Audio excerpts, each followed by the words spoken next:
kurang dekat Om, nah, kurang dekat iki jare. Matur suwun Pak Demuklis. Ugi wonten Bapak Tumidi wakil Mbak Elisa Salo juga terima kasih. Wonten Bapak Suwarno ugi ngaturaken lujeng dalu, Bapak lihat liut aja. Rada dijom didik, rada ting apa ya ngono. None none nah aja sing kepenak Cahayu gelong-gelong sing tak tampa ngelingake jamane semono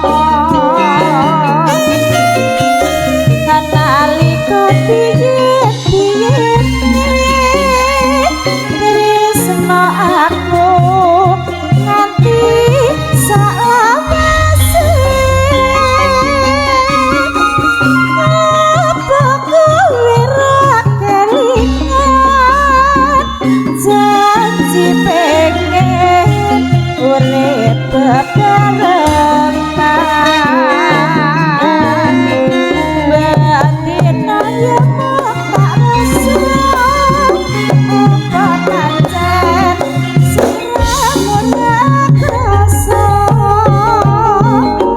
apa sliramu ra ketut wong ra koso urip ana kono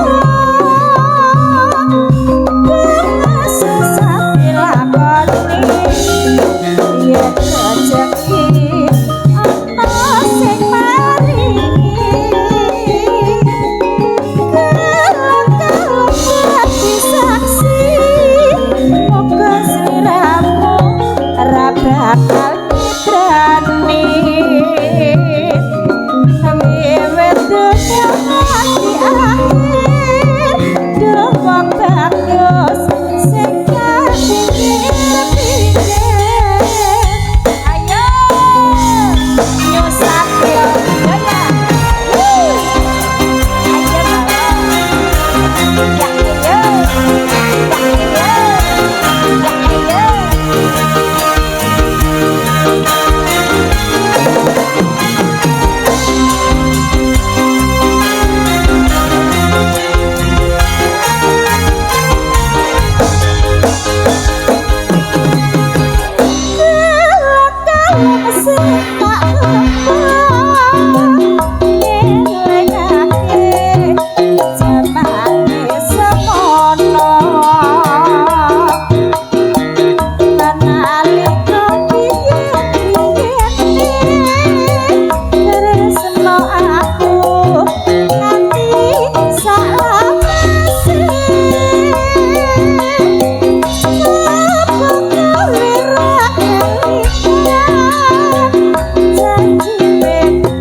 ya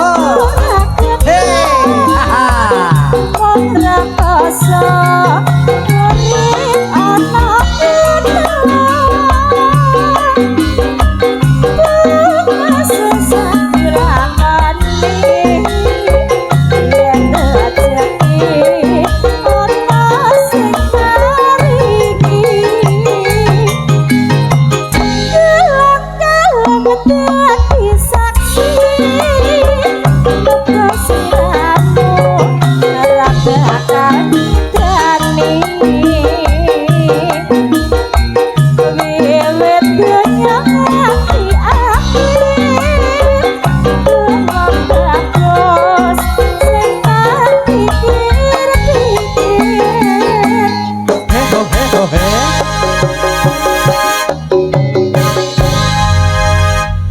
ya dua tetembangan sampun nggih.